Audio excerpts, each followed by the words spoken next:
रहा है, इस पर कल हैरानी होगी। तुम इन लोगों को नहीं समझते हो शक्ति, बड़े काइयां लोग हैं, इनकी तरक्की का यही एक राज है। उसने कहा, यार एडवानी, मैं अंडर कवर जा रहा हूँ, डील कर रहे हैं हम, सरकारी हैसियत है मेरी, फिर भी ऐसी बातें। उसने एडवानी के कंधे पर हाथ रखकर कहा, वो सब ठीक है, लेकिन याद रखना मोसाद का पहला और आखिरी उसूल नेवर एवर ट्रस्ट का है, और सीक्रेसी का मतलब तुम्हें वहां जाकर समझ आएगा। शक्ति को इसका मतलब वाकई तिल अबीब पर जहाज उतरने के फौरन बाद ही समझ आ गया। उसे तो उम्मीद थी कि अपने मुल्क की तरह जब वो एयरपोर्ट पर उतरेगा तो उसके इस्तकबाल के लिए पहले से लोग मौजूद होंगे, और जहाज से जमीन पर पांव धरने के फौरन बाद एक कार उसे दूसरे रास्ते से लेकर निकल जाएगी। लेकिन जहां तो कोई मौजूद नहीं था, न कोई कार्ड पर उसका नाम लिखकर उसका मुंतजिर था, न ही एयरपोर्ट की किसी एजेंसी का कोई जिम्मेदार उसे टकराया। मामूल के मुताबिक जहाज के आम मुसाफिरों की तरह वो इमिग्रेशन लाउंज तक आया, जहां उसे गैर मुल्की मुसाफिरों की कतार में खड़ा होना पड़ा। इस कतार में यूं तो 40 से ज्यादा मुसाफिर नहीं थे, लेकिन इमिग्रेशन काउंटर पर मौजूद बूढ़ी यहूदन इमिग्रेशन ऑफिसर हर मुसाफिर से कम से कम 5-7 मिनट मगजमारी के बाद ही अपने पहलू में लगा बटन दबाती, और उसकी मेज के दाएं तरफ लगा स्टील का मजबूत रॉड ऊपर उठता। मुसाफिर के वहां से गुजरने के बाद रॉड दोबारा ठक की आवाज से अपनी जगह फिट हो जाता। करीबन 25 मिनट के जानलेवा इंतजार के बाद जब वो काउंटर तक पहुंचा तो उसके खून की गर्दिश खासी तेज हो चुकी थी। बूढ़ी यहूदन इमिग्रेशन ऑफिसर ने सिगरेट का धुआं फजा में उछाला तो शक्ति को यूं महसूस हुआ जैसे किसी खेल तमाशा दिखाने वाले मदारी ने मुंह में मिट्टी का तेल भरकर जलती हुई मशल पर फूंक मारकर आग भड़काई हो। Passport please. इमिग्रेशन ऑफिसर ने सिगरेट का कश खींचकर उसकी तरफ मुस्कुराते हुए देखा। न जाने क्यों उसे ये मुस्कुराहट जहर लगी थी। पासपोर्ट अपने और उसके दरमियान बनी शीशे की मजबूत दीवार के एक सुराख से उसने आगे बढ़ा दिया। बूढ़ी यहूदन ने पासपोर्ट खोलकर उसका एक एक वर्क इस तरह चेक किया जैसे वो पहले इस बात का यकीन कर चुकी हो कि पासपोर्ट जाली है। फिर उसका नाम पढ़ने के बाद मुस्कुराकर अजीब सी नजरों से उसकी तरफ देखा। तुर्की मेरा पसंदीदा मुल्क रहा है मिस्टर बेग, शक्ति ने बड़े नागवार लहजे में कहा। उसके बाद जग के बाद दीगरे वो शक्ति से सवालात करती गई, जिसके बाद उसने अपने सामने धरे कंप्यूटर का इस्तेमाल शुरू किया। 3-4 मिनट कंप्यूटर के कीबोर्ड से खेलने के बाद मुस्कुराते हुए उसकी तरफ देखा, और जिस रास्ते से पासपोर्ट शक्ति ने अंदर दाखिल किया था उसी से लौटाते हुए कहा, welcome to Israel. Thank you. Shakti ने शुक्रिया बिल्कुल गाली देने के अंदाज में अदा किया था। बूढ़ी यहूदन ने बटन दबाकर बैरियर हटाया। शक्ति ने बैरियर उबूर किया और ठक की आवाज के साथ ही उसे बूढ़ी यहूदन की मानूस आवाज सुनाई दी। नेक्स्ट। वो अगले मुसाफिर को तलब कर रही थी। इमिग्रेशन हॉल से उसकी जान सस्ते में छूटी थी। बाकी मराहिल पर इससे भी ज्यादा सख्ती का मुजाहरा किया गया, और जैसे ही वो मेन हॉल में आया तो लंबा सांस लेकर उसने गोया सारा बोझ सर से झटक कर अलग कर दिया। अब गुस्से की जगह वाकई हैरानी ने ले ली थी। एन हॉल के बाहर सिक्योरिटी कार का एक मजबूत निजाम उसका मुंतजिर था, जहां से टैक्सी में सवार होने तक 3 मरतबा उसके नाम का इंतराज हुआ, और बिलाखिर वो कुर्सी में सवार होने में कामयाब हुआ। हॉलिडे इन। उसने टैक्सी के पिछली सीट पर अपना हैंडबैग फेंकने के बाद ड्राइवर से कहा, ओके सर। बहरे ओकियानूस के किनारे जिस सड़क पर वो सफर कर रहे थे उसकी बनावट, सजावट और समंदर के साथ साथ भागती टैक्सी ने उसे करीबन नॉर्मल कर दिया था। शक्ति तिल अबीब की मशहूर सड़क हार्किन स्ट्रीट पर चला जा रहा था। दिल ही दिल में वो कई मरतबा ये बात सोच चुका था कि आखिर इतना लंबा चौड़ा घड़ाक फैलाने की क्या जरूरत थी। वो सीधे सुबह यहाँ आता या उनके इसराइली दोस्त दिल्ली में आते और मामला तय हो जाते। लेकिन बाद में उसे अंदाजा हो गया कि मोसाद की इन एहतियाती तदाबीर ने ही उसे CIA के पल्ले की एजेंसी बना रखा था, बल्कि ये लोग बाज मामलात में तो अमरीकियों से भी आगे निकल चुके थे। शक्ति यहाँ एक अहम मिशन पर आया था। ये रॉ और मोसाद का ज्वाइंट ऑपरेशन था। इसे यहाँ एक कवर नाम और कवर एड्रेस के साथ भेजा गया था। शक्ति अलिफ बेग के नाम से तुर्की के पासपोर्ट पर सफर कर रहा था। उसे दिल्ली से लंदन भेजा गया था, जहां से वो एक अमेरिकन फ्लाइट पर तिल अबीब पहुंचा था। लेकिन एक बात उसने बतौर खास नोट की थी कि अगर इसके मुसाफिर साथियों के सामने कोई हल्फन भी ये बात कहता कि वो आम मुसाफिर की बजाय कोई खास शख्सियत है तो वो कभी उसे तस्लीम न करते। और यही मोसाद का कमाल था। वो बिल्कुल आम लोगों की तरह ऑपरेट करते थे और हैरान कुन नताइज हासिल करने में महारत रखते थे। टैक्सी हॉलिडे इन में दाखिल हो रही थी। शक्ति संभल कर बैठ गया। अब कुछ भी होता उसके लिए हैरत का बायस नहीं बन सकता था। ये उसकी खूबी थी कि किसी भी अजनबी माहौल में वो खुद को फौरन एडजस्ट कर लेता, और उसका चुनाव बड़े अहम मिशन के लिए इसकी इसी खूबी की बिना पर किया गया था। होटल के मेन गेट से एक वेटर उसके साथ चिपक गया। शक्ति को अंदाजा था ये कौन हो सकता है। होटल के काउंटर तक उसने शक्ति की रहनुमाई की और मुअद्दब होकर उसकी तरफ हट कर खड़ा हो गया। Yes sir. काउंटर पर खड़ी लंबी लड़की ने, जिसके हुस्न से ज्यादा उसकी साख्त मुतासिर कुन थी, शक्ति की तरफ देखकर मुअद्दब लहजे में कहा, कमरा चाहिए। शक्ति ने उसकी नीली आंखों में डरते डरते झांका। आपका नाम सर? लहजे की चुलबुलाहट बरकरार थी। शक्ति ने पासपोर्ट उसकी तरफ बढ़ाते हुए कहा, मिस्टर अलिफ बेग फ्रॉम टर्की। लड़की ने पासपोर्ट पर नजर डाले बगैर पूछा, यस। शक्ति ने हैरानी से उसकी तरफ देखा। यू आर वेलकम सर, आपके नाम पर कमरा पहले ही रिजर्व है। उसके लहजे में शक्ति के लिए पहले से ज्यादा घुलावट पैदा हो गई थी। उसूली तौर पर शक्ति को अब हैरान होना चाहिए था, लेकिन वो ज़हनी तौर पर अब हर किस्म के सरप्राइज के लिए तैयार हो चुका था। वही वेटर जो मेन गेट से यहाँ तक उसके साथ आया था, अब लिफ्ट में उसके साथ कमरा नंबर 501 की तरफ जा रहा था, जो बतौर खास शक्ति के लिए मखसूस था। 5वीं मंजिल पर लिफ्ट रुकी तो राहदारी में चंद कदम चलने के बाद वो कमरे के दरवाजे के सामने खड़े थे। इस फ्लोर पर एक उचटती नजर डालने से शक्ति इस बात का बखूबी अंदाजा लगा सकता था कि ये वीआईपी फ्लोर है, लेकिन इस बात का अंदाजा उसे भी नहीं था कि इस फ्लोर के तमाम कमरे मोसाद के सेफ हाउस हैं, जहां उनके खुसूसी मेहमान कयाम करते हैं। इन कमरों में ऐसे जदीद और खुफिया आलात नस्ब थे जो यहाँ के मकीनों के दूर अंदर तक झांक लेने की सलाहियत रखते थे। ये अलग बात कि चालाक तरीन शख्स भी न उन्हें देख सकता था और न ही महसूस कर सकता था। आपका कमरा जनाब। वेटर ने अपने हाथ में पकड़ी चाबी से दरवाजा खोला और एक तरफ मुअद्दब खड़े होने के बाद उसे मुखातिब करते हुए कहा। शक्ति कमरे में दाखिल हुआ तो उसे यूं लगा कि जैसे तिलिस्म होशरुबा में आ गया हो। कमरे का माहौल ऐसा खूबसूरत और ख्वाबनाक था कि शक्ति को इत्मीनान की एक लहर अपने सारे जिस्म में सरायत करती महसूस हुई। वेटर उसे सर्विसेज से मुताल्लिक रहनुमाई देकर चला गया। शक्ति ने अपना बैग एक कोने में रखकर खिड़की का पर्दा हटाया तो सामने के मंजर ने रही सही कसर पूरी कर दी। खिड़की से समंदर और उसके किनारे रेत पर लेटी अधनंगी औरतों का नजारा शक्ति के लिए बड़ा ही मुतासिरकुन था। काफी देर तक वो खिड़की के अंदर से नजरें जमाए बाहर झांकता रहा। फिर पर्दा अपनी जगह सरकाने के बाद जूतों समेत बिस्तर पर ढेर हो गया। करीबन 15-20 मिनट बाद दरवाजे पर मुअद्दब आहट ने उसे चौंका दिया। यस, उसने लेटे लेटे कहा और एक खूबसूरत वेट्रेस ट्रॉली पर शराब की मुख्तलिफ बोतलें सजाए अंदर दाखिल हुई। इतनी कीमती शराबें देखकर शक्ति की राल टपकने लगी। आपके मेजबान मिस्टर डेविड की तरफ से आपके लिए सर। वेट्रेस ने अदाए दिलरुबाई से झटकते हुए शक्ति को मुखातिब किया, जो बेड से स्प्रिंग की तरह उछलकर अब करीबन पंजों के बल खड़ा हो गया था, क्योंकि वेट्रेस का कद उससे भी निकलता हुआ महसूस हो रहा था। शुक्रिया, थैंक यू, न चाहते हुए भी बेसाख्ता उसके मुंह से निकला तो वेट्रेस ने चौंक कर उसकी तरफ देखा। आपके लिए पैक तैयार कर दूं? वेट्रेस ने होंठों पर जमी दिलफरेब मुस्कुराहट उसकी तरफ उछालते हुए कहा। हाँ जरूर। शक्ति संभल गया। क्या पसंद फरमाएंगे? वेट्रेस की शुगुफ्तगी बरकरार थी। स्कॉच। शक्ति ने वेट्रेस और बोतलों पर एक साथ नजरें जमाते हुए कहा। वेट्रेस ने मुस्कुराते हुए जाम तैयार किया और प्याले में धरी बर्फ के टुकड़े उसमें डालकर शक्ति की तरफ बढ़ा दिया। पेशकश का ये अंदाज शक्ति जैसे जमाना साज एजेंट के लिए भी बड़ा जानलेवा था। उसके सारे बदन में सनसनी दौड़ गई। वेट्रेस ने बाकी बोतलें उसके सामने फ्रिज में सजाईं और जिस तरह आई थी उसी तरह बिजलियां गिराती वापस लौट गई। न जाने क्यों शक्ति का दिल चाहा कि वो वापस न जाती। जाम हाथ में पकड़े वो दोबारा खिड़की के सामने पहुंच गया और पर्दा हटाकर साहिल समंदर का नजारा करते हुए अपना हल्क तर करने लगा। अचानक ही फोन की घंटी ने उसे मुतवज्जे किया। यस, उसने हस्बे आदत फोन पर कहा। मैं डेविड हूँ मिस्टर शक्ति। वेलकम। दूसरी तरफ से आवाज आई। कैसे हैं आप मिस्टर डेविड? शक्ति ने लहजे को बिल्कुल नॉर्मल रखा था। बहुत अच्छा। सफर कैसा रहा आपका? माफी चाहता हूँ अगर कोई जहमत हुई हो तो। अभी आप थके हुए हैं, आराम फरमाएं, हम डिनर पर मिलेंगे। डेविड ने उसके एक ही सवाल में अगले तमाम सवालों के जवाब देकर उसे विश किया और लाइन कट गई। शक्ति को एक पैग का ऐसा खुमार चढ़ा कि कमरे का टीवी चलता छोड़कर वो 2 घंटे लंबी तान कर सोता रहा। शायद टीवी पर किसी मुगन्निया की जोरदार गाने की आवाज ने उसे नींद से बेदार किया था। फोन पर उसने कॉफी मंगवाई और थोड़ी देर बाद ज़हनी तौर पर तैयार होकर डेविड का मुंतजिर हो गया। डेविड उसके बेदार होने के बमुश्किल आधे घंटे बाद आ गया। दोनों ने गर्मजोशी से मुसाफा किया था। एक दूसरे की खैरियत दरियाफ्त करने के बाद दोनों ने मौसम पर 3-4 फिक्रों का तबादला किया और मतलब की बात पर आ गए।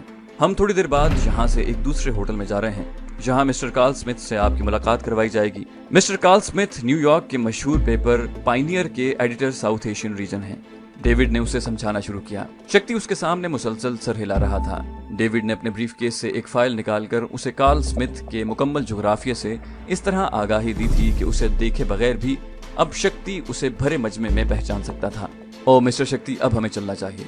बिलाखिर डेविड ने घड़ी की सुइयों पर नजरें जमाते हुए कहा, चलिए। शक्ति उठ खड़ा हुआ। थोड़ी देर बाद दोनों एक आरामदेह कार में होटल बासिल की तरफ जा रहे थे, जो उसी स्ट्रीट के दूसरे कोने पर वाक़ था। 319.8 मुरब्बा मील पर फैला न्यूयॉर्क अमेरिका का इक्तिसादी और आसाबी मरकज है। इसका सबसे बड़े और अहम इलाके क्वींस की 15वीं स्ट्रीट में वाक़े पाइनियर का दफ्तर अमरीकियों के नजदीक शायद बतौर एक अहम अखबार की कोई अहमियत नहीं रखता, लेकिन मोसाद के एक अहम मरकज की हैसियत से तिल अबीब में उसे हमेशा अहम हैसियत हासिल रही थी। मोसाद का पहला उसूल धोखा दो और फायदा उठाओ है, बाय वे ऑफ डिसेप्शन। दुनिया भर के अंदाजों के बरक्स मोसाद सबसे ज्यादा नाकाबिल एतबार अमरीकियों को समझती थी। खुसूसन CIA के साथ दुनिया के बेशतर मामलात में ताउन के बावजूद मोसाद का हमेशा ये उसूल रहा है कि CIA नाकाबिल एतबार है। CIA भी इस सूरत हाल से बेखबर नहीं थी। उसके करता धरता भी इस बात को जानते थे कि मोसाद ने उसके अंदर दूर तक नकब लगा रखी है और अब तक CIA का काउंटर सेल इस सिलसिले में अपने बड़े काबिल एतबार एजेंटों और जिम्मेदारों को गिरफ्तार भी कर चुका था। लेकिन हैरतअंगेज बात यह थी कि जब मामला स्टेट डिपार्टमेंट या पेंटागन तक पहुंचता तो उसे दबा दिया जाता और CIA को जवाबी कार्रवाई की बजाय खामोशी इख्तियार करने की तलकीन की जाती। मोसाद दुनिया के हर उस हिस्से में मौजूद है जहां कोई यहूदी पाया जाता है। यह है वो अहम सच्चाई जिसको दुनिया भर की इंटेलिजेंस एजेंसियां नहीं भुलाती। क्वींस के इस एरिया में मौजूद पायनियर का ये ऑफिस भी मोसाद का ही एक सेफ हाउस था, लेकिन अमेरिकी एजेंसियों को कभी इसका गुमान भी नहीं गुजरा था, क्योंकि कार्ल स्मिथ उन्हें डबल क्रॉस कर रहा था। एक तरफ तो वो मोसाद के लिए काम कर रहा था और दूसरी तरफ FBI इस धोखे का शिकार थी कि कार्ल स्मिथ उनका मुखबर है। इस बात में कोई शक भी नहीं था। कार्ल स्मिथ ने FBI के लिए खासी खिदमात इंजाम दी थी, लेकिन FBI ये बात नहीं जानती थी कि कार्ल स्मिथ उनकी भी कोई खिदमत करने से पहले उसकी इजाजत मोसाद से लेता था और मोसाद उसके जरिए अक्सर FBI को गुमराह करके अपना उल्लू सीधा कर लिया करती थी। कार्ल स्मिथ के FBI से मामलात माशी नौयत के थे। वो FBI का मुखबर था, इसलिए उसको इस काम का खतीर मुआवजा मिलता था। न्यूयॉर्क के सहाफती हलकों में अपनी खास पहचान रखने वाले इस सहाफी की जरूरत FBI को हमेशा रहती थी और एक प्रोफेशनल होने के नाते वो हर खिदमत का मुआवजा पहले से जरूर तय कर लिया करता था। मोसाद के साथ अलबत्ता उसके मामलात मुख्तलिफ थे। उसने अपनी जिंदगी के बमुश्किल 20 साल इसराइल में गुजारे थे और अब गुज़श्ता 30 साल से अमेरिका में फरोकश था, जहां उसने बर्कले यूनिवर्सिटी से सहाफत की डिग्री हासिल की थी। मुकम्मल अमरीकी होने के बावजूद वो कभी अपनी असलियत न भुला पाया। आज से 15 साल पहले जब मोसाद के एक कैट्सा ने उससे राब्ता किया और उसे एक यहूदी होने के नाते उसके मजहबी और मिल्ली फराइज से आगाह करने के बाद मोसाद के लिए काम करने पर आमादा किया, तो उन दिनों वो लॉस एंजलिस के एक मकामी रोजनामे में सब एडिटर के फराइज अंजाम दे रहा था। कार्ल स्मिथ को खुद अपने मुताल्लिक ये अंदाजा नहीं था कि वो अभी तक ऑर्थोडॉक्स यहूदी है। उसने तो सिवाय यौम सबत के कभी इबादतगाह का रुख भी नहीं किया था, लेकिन जल्द ही उसके अंदर कभी न मरने वाली यहूदियत को मोसाद ने जगा दिया था और अब वो एक कमिटेड इसराइली की तरह मोसाद की खिदमत अंजाम दे रहा था। अपने काम और खानदानी मामलात के सिलसिले में भी उसका आना जाना 2-3 माह बाद इसराइल लगा रहता था, क्योंकि अभी तक उसकी बूढ़ी माँ और करीबी रिश्तेदार यहीं मुकीम थे। लेकिन इस मर्तबा उसे बतौर खास तिल अबीब बुलाया गया था और इस बात की हिदायत भी की गई थी कि वो न्यूयॉर्क से बराह रास्त तिल अबीब नहीं आएगा, ना ही इसराइल में उसकी आमद का किसी को इल्म होगा। कार्ल स्मिथ ने न्यूयॉर्क से लंदन तक की फ्लाइट ली, जहां दूसरे रोज उससे इंचार्ज कैट्सा ने राब्ता करने के बाद उसके इसराइल सफर की दस्तावेजात मुकम्मल की थी। लंदन से इसराइल तक उसने इसराइली एयरलाइन की बजाय पैनम के जहाज से उन जाली दस्तावेजात पर सफर किया जो उसके हवाले लंदन में किए गए थे। उसका अमेरिकन पासपोर्ट किसी ने छू कर भी नहीं देखा था, क्योंकि मोसाद इस मर्तबा उसके पासपोर्ट पर इसराइल में दाखिले या इखराज का इंतराज नहीं करवाना चाहती थी। उसकी इसराइल में तमाम सरगर्मियां ऑफ द रिकॉर्ड रखी जा रही थी। बासिल होटल उसके लिए कोई नई जगह नहीं थी। दर्जनों मर्तबा वो यहाँ आ चुका था। यहाँ के दरो दीवार उससे शनासा थे। एक खास कमरा उसके लिए हमेशा बुक रहता। जब कभी वो होटल में आया उसे इसी कमरे में ठहराया जाता था। अब तो उसका मामूल बन चुका था। होटल के काउंटर पर पहुंचते ही वो कमरा नंबर 303 कहता और ड्यूटी ऑफिसर उसे मुस्कुराते हुए चाबी पेश कर दिया करती थी। उसने यहाँ कभी कोई कार्ड या फॉर्म पुर करने का तकल्लुफ नहीं किया था। आज भी ऐसे ही हुआ। उसे मुस्कुराती हुई लेडी ऑफिसर ने खुशामदीद कहा और एक मुअद्दब वेट्रेस उसका छोटा सा हैंडबैग उठाकर उसके आगे आगे चलने लगी। कार्ल को ये कुछ अच्छा नहीं लगता था। अमरीकी माशरे ने उसे तकल्लुफात से आरी जरूर कर दिया था, लेकिन जहां उसके साथ जो भी सलूक होता उस पर वो कोई कमेंट नहीं कर सकता था। मोसाद से ताल्लुक रखने वाली किसी भी शख्सियत को उसके किसी भी काम पर कमेंट करने, तजस्सुस रखने या उससे मुताल्लिक सवाल करने की इजाजत नहीं थी। खुसूसन किसी होटल में क़याम करते हुए अपने साथ होने वाले किसी भी सलूक को उसे बहर सूरत कबूल करना पड़ता। कार्ल स्मिथ को अब उलझन सी होने लगी थी, क्योंकि इस मर्तबा वो तिल अबीब आमद पर अपने किसी अजीज दोस्त या रिश्तेदार से मिलने का मजाज नहीं था और ना ही उसे अपने कमरे से बाहर कहीं फोन करने की इजाजत थी। शायद कोई बहुत अहम मिशन उसे सौंपा जा रहा था। उसने अपने आप को अब तक यही सोच सोच कर तसल्ली दी थी, अपनी बोरियत का मदावा सिर्फ टीवी के मुख्तलिफ चैनल बदल कर ही कर सकता था या फिर फ्रिज में धरी बियर और शराब की बोतलों से शुगल करके खुद को नॉर्मल कर सकता था। खुदा खुदा करके उसे डेविड का पैगाम मिला कि वो अगले 1 घंटे में उससे मिलने आ रहा है, तो उसने शुक्र अदा किया। डेविड की आमद जिस सांवले रंग और छरीरे बदन के शख्स के साथ हुई, वो पहली ही नजर में कार्ल स्मिथ को खासा चालाक दिखाई दिया। मिस्टर शक्ति, और आप हैं मिस्टर विल्सन।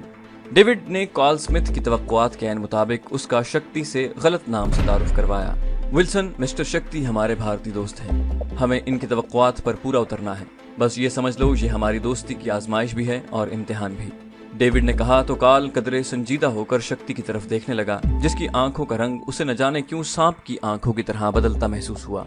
अपने इंडियन दोस्तों के काम आना मेरे लिए बायस इज्जत होगा जनाब। कार्ल स्मिथ ने कारोबारी मुस्कुराहट शक्ति की तरफ उछाली, जिसके माथे पर सिलवटें बढ़ती ही चली जा रही थी। मिस्टर विल्सन, मुकाबला मुश्तरका दुश्मन से है, और ये बात हमारे दोस्त भी जानते हैं कि हम अलग अलग हैसियत में मतलूबा अहदाफ हासिल नहीं कर सकते। अलबत्ता मिलकर हम दुश्मन को आसानी से ज़ेर कर सकते हैं। शक्ति ने डेविड और कार्ल की तरफ बारी बारी देखा, मक्काराना मुस्कुराहट होंठों से चिपकाई। ऑफ कोर्स मिस्टर शक्ति, डेविड ने कहा, मेरे ख्याल से हम काम की बात शुरू कर दें। कार्ल स्मिथ ने कहा। उसे न जाने क्यों शक्ति की मौजूदगी से उलझन सी होने लगी थी। हाँ, क्यों नहीं। शक्ति ने अपना हाथ सामने धरे अपने ब्रीफकेस की तरफ बढ़ाया, लेकिन अचानक ही रुक गया। दरवाजे पर आहट ने उसे चौंका दिया था। यस, डेविड ने ऊंची आवाज से कहा, और एक वेट्रेस मशरूबात की ट्रॉली खींचती अंदर आ गई। शक्ति को अंदाजा था कि ये कोई आम वेट्रेस नहीं, लेकिन उसने फिर भी उसकी मौजूदगी में ब्रीफकेस खोलना मुनासिब न जाना। वेट्रेस ने उनकी ख्वाहिश के मुताबिक मशरूबात तैयार करके उनकी तरफ बढ़ाए और ट्रॉली वहीं छोड़कर जिस तरह मुअद्दब अंदाज में आई थी वापस लौट गई। शक्ति ने अब ब्रीफकेस खोल लिया था। मिस्टर विल्सन, ये है पीरजादा साहब, तुम्हारा टारगेट। तुम्हारे बंदे ने इस शख्स तक रसाई हासिल करनी है। उसके बाद वो मुसलसल 15-20 मिनट तक पीर मकबूल हाशमी की तफसीलात बताता रहा, जिसके बाद डेविड ने सिलसिला गुफ्तगू आगे बढ़ाया। डेविड ने करीबन आधा घंटा कार्ल स्मिथ को इस मंसूबे पर ब्रीफिंग दी, जिस पर अमल करने में उसे अहम किरदार अदा करना था। उसने कार्ल स्मिथ से रॉ और मोसाद के मुश्तरका मंसूबे की तमाम तफसीलात तय की और उसे बताया कि ये ऑपरेशन कितना अहम है और उसकी कामयाबी से अजीम इसराइल और उनका दोस्त भारत को क्या क्या कामयाबियां हासिल हो सकती हैं। मिस्टर विल्सन, तुमसे ज्यादा इस बात को कौन समझ सकता है कि 11 सितंबर के वाक़े के बाद से अमेरिका की तरजीहात अचानक किस तरह बदल गई हैं। इस सूरत हाल को अगर हम और हमारे दोस्त अपने हक में इस्तेमाल न करें तो फिर शायद अगले कई 100 साल तक हमें तारीख ऐसा मौका न देगी। डेविड ने आखिर में कहा, वंडरफुल। बेसाख्ता कार्ल स्मिथ के मुंह से निकला। उसने दिल ही दिल में अपने यहूदी मालिकान को दाद दी। इस बात का तो उसे यकीन था कि ऐसे शैतानी मंसूबे का ख्याल सिर्फ मोसाद को ही आ सकता है। अगर हमें आपकी मावनत मुयस्सर रही तो हम ये मार्का जरूर सर कर लेंगे। शक्ति ने कदरे जोश का मुजाहरा किया, लेकिन मिस्टर शक्ति, इस बात का ख्याल रहे कि यहाँ गलती की गुंजाइश हरगिज नहीं। तुम जानते ही हो तुम्हारा मुकाबला किन लोगों से है। इससे पहले भी हमारे दोनों ऑपरेशन सिर्फ तुम लोगों की गलती की वजह से नाकाम हुए हैं। डेविड ने अपना इंदिया जाहिर कर दिया। मिस्टर डेविड, इस मर्तबा ऐसा नहीं होगा। मैं खुद सारे ऑपरेशन की निगरानी करूंगा। शक्ति ने बड़े यकीन से कहा। मामले की इंतहाई संगीन नौयत के तहत मैं चाहूंगा कि हमारा सब्जेक्ट किसी तरह बचने न पाए। कार्ल स्मिथ ने करीबन जमानत तलब करने के अंदाज में बात कही थी। नताइज कुछ भी निकले मिस्टर विल्सन, लेकिन इस बात का यकीन मैं आपको दिलाता हूं कि हम सब्जेक्ट को जिंदा वापस नहीं लौटने देंगे, और यही नहीं, इस खेल के सारे मोहरे खत्म होने से पहले ही जाया कर दिए जाएंगे। शक्ति ने उसे यकीन दिलाते हुए कहा, ओके मिस्टर डेविड, ये बताएं आप कब ऑपरेशन शुरू करना चाहते हैं। कार्ल स्मिथ ने उसकी तरफ देखकर पूछा। अगले 2 रोज के बाद, डेविड की बजाय शक्ति ने जवाब दिया। हाँ, मंगल के दिन से। बुरा मत मानिए मिस्टर शक्ति, मंगल हमारे लिए मुबारक दिन है। शायद आप